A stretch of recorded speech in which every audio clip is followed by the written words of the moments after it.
I met him 15 years ago, I was told there was nothing left. No reason, no conscience, no understanding, and even the most rudimentary sense of life or death, of good or evil, right or wrong.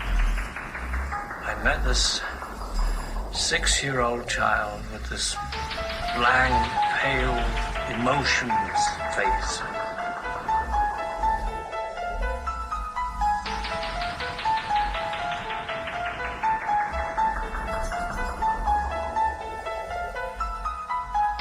A grandmother on Chicago's far south side says she is sick and tired of the violence in her neighborhood. She claims a well-known young Chicago rapper threatened to kill her grandson. It's not the first time she's feared for her family's safety.